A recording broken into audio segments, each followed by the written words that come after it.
Welcome to the Therapist's Invitation. I am Trevor Sharon, joined as always by Mark. Just Mark today. Just Mark today. We have technically taken a pretty long hiatus from recording just with busyness of life. So I'm glad to be back in studio. Yep. And I'm excited for today's conversation about a kid's toy. I'm trying to think if I have one at home right now for Augie, but I don't know if I do. I think my parents have two still, and I just got, well, I didn't. My daughter just got one over Christmas. We're talking about those toys with the different shaped holes, and then triangles and squares and hearts and circles and stars. And all that. And then the shapes that go into it. Mm-hmm. And the goal is so like I have one that's like a wooden box, and that's what I've got. Flip them over. So, yeah. My parents have the one where you pull the two halves of the sphere apart and it drops out. Yep. But the goal is to get all of the pieces in the right holes and fill it up and then empty it out and do it over and over to develop your ability to see a star shape, right, and recognize that this star object goes into this star hole. All development stuff, right? But I think that actually has some bigger conversation, especially for today and what we've been talking about so far in this season. Just about, are you, as a person, fitting into the right sized hole? Are you going towards the shape that you are, or trying to fit into something that's a different shape? Well, it's funny because as you were talking about the box or the sphere or whatever, I just remember, Augie's not old enough yet, but Hannah and Ellie, to just their attempts to try to jam it into the circle, into the heart. And you're like, no, it doesn't go there. But I'm like, wait, they need to figure this out on their own. Yeah. They've got to, and over time, like, I don't know about Ruth, but like, over time, it was like, okay, their favorite one was the heart, and they could always fit it in there, and they would struggle with everything else. And then it was like they would take their time. And I think it's an interesting analogy. And when you brought it up a month or two ago, I'm like, I think that would resonate with people. Yeah. But how often? Well, so I'm going to ask this question because I'm just thinking out loud here. We've not scripted this. So what if you're fitting into the right space for a period? So, and then after a while, you got to change the shape. Like seasons, right? So for a while, you're fitting into the heart space, but after that, then that time has passed. Now it's the triangle. I don't know. Does that make sense? Like, do things change, or are we always looking for our right space? Well, I think if you go back to our episode on growth mindset versus set mindset, or fixed, the answer is pretty obvious in that. But I think also I think it actually has to start earlier before we're even able to recognize seasonal shifts. We have to be able to identify what shape we actually are. And I think that gets really, really difficult. In fact, today I'm talking, we're recording an episode of the Monday Minute talking about curating your social media. And one of the big elements of that, sorry, it's all good. One of the big elements of that is that we so easily compare ourselves when we're engaging with social media. And, how do we develop a structure of who we're following, what we're engaging with, that isn't feeding into that, oh, they're so much better than I am, or, oh, I want to be like them, or things like that. There's room for that to exist. Sure. But I think most of the time it becomes unhealthy, where we don't even know what shape we are, but we know what shape we wish we could be. Yeah. Talk more about that. Is that refining? Because, think about it too, when you are trying to get the heart into the heart-shaped hole, if you don't put it in straight, it doesn't go in well, right? So it's like, it's the angles that we look at it too. And is there refinement there? Is there, maybe we're starting out as what looks like a heart, but there needs to be some shaping and some forming. Yeah. I don't know. It's a good question, because I think it actually all comes down to, are we allowing room for failure?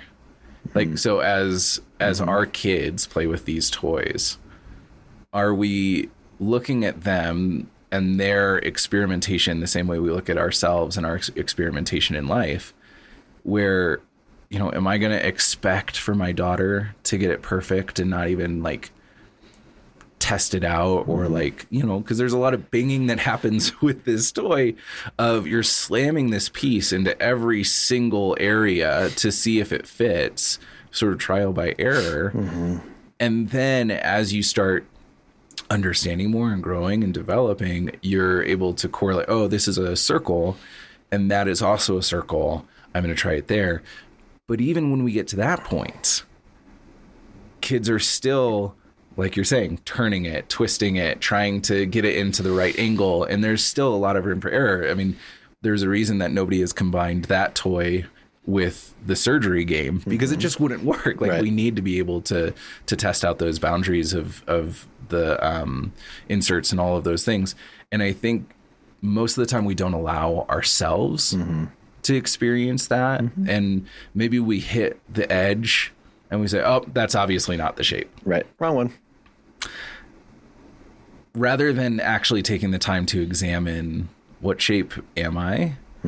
Which inserts do I want to fit into? And is it reasonable? Because there are some of those shapes, depending on who the manufacturer is, where you can fit all of them into a single hole. Yeah, usually the rectangle or the square one, right? Where it's like, oh, I could jam this in there and I think it'll work. I'll turn the star just a little right. And right? Yeah. Well, I think that goes into, as you watch the development of a kid as they play with that toy, like I was talking about earlier, like you see the development progress of, oh, okay, this is the shape that goes into this insert, and here's how I need to hold it so it goes in. And then after a period of time, it becomes an obsolete toy because it's boring now. You know, and so I think for us, it's that growth piece, you know, tying it back into the growth mindset piece, is that after a while, it becomes second nature. After a while, it becomes something that we're used to. And which I think speaks to your seasonal question of like, then it's, you know, I have a star in my hand. Oh, now it's a circle. Okay, great. Like, moving on. What does that look like? You know, I think I from an example is, you know, I've done a lot of content development. You have too. I've written a lot of articles, a lot of blogs, but never a book. And, you know, I think I would always hope that I would be a book author, but it never was like something I was going to go try to knock down doors. Right. But the accidental happening of this book and how it came out, like, okay, I've got a circle in my hand now.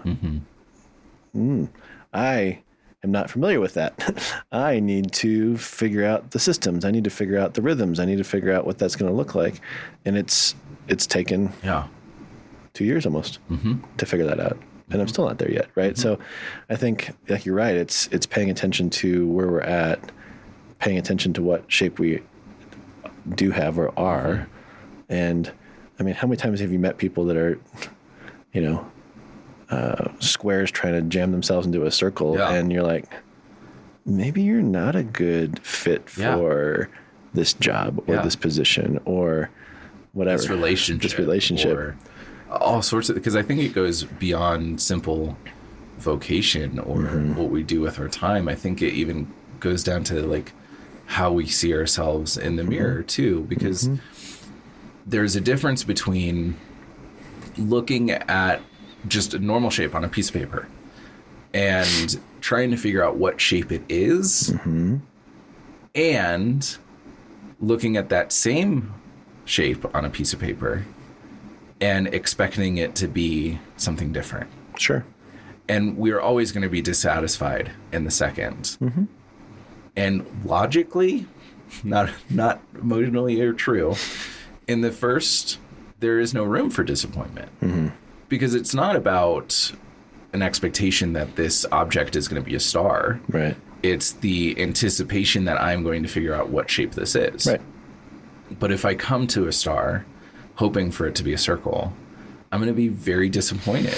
And I think we do this to ourselves often, where we look around at some of the really cool inserts of life. You know, this is a cool job. This is really beautiful clothing. This is a really cool friendship. This is a really funny way to engage this sort of situation. And, don't hear what I'm not saying. Like, there's some room for that to like grow and to Sure. adapt and to learn and to build new skills. But if we're constantly looking at like what shape we wish we could be and what inserts we wish we could fit into, I think we'll always be disappointed because of two things. One, we may not fit. And two, we never really spend the time figuring out what our shape actually is. Right. The uniqueness of that and where we fit in, it goes into, even if it's, like drilling down even more, even if it's like, I am a circle, but not the right size circle. And so like, maybe, I'm thinking just in our field, I'm a counselor and I'm a good counselor, but I'm not a good private practice counselor. So I'm a circle, but not that particular size. And it's okay to say, maybe I fit better in a treatment facility. Maybe I fit better in a community mental health center because I don't have the right skills. And as much as I try, I'm not going to have the right skills to make it as a private practice clinician. And you will have more satisfaction where you belong and where your shape is, keeping in mind all of the malleability that we have as people. Yeah. Right. Yeah. But I'm going to be more satisfied when I fit into the right insert, seasonal or not. Sure. And I think goes to the question then of what questions am I asking myself? How am I reflecting on my current situation? And this is relationships too, right? How many times do we're dating relationships or just friendships where you're like, I really want to be friends with this person.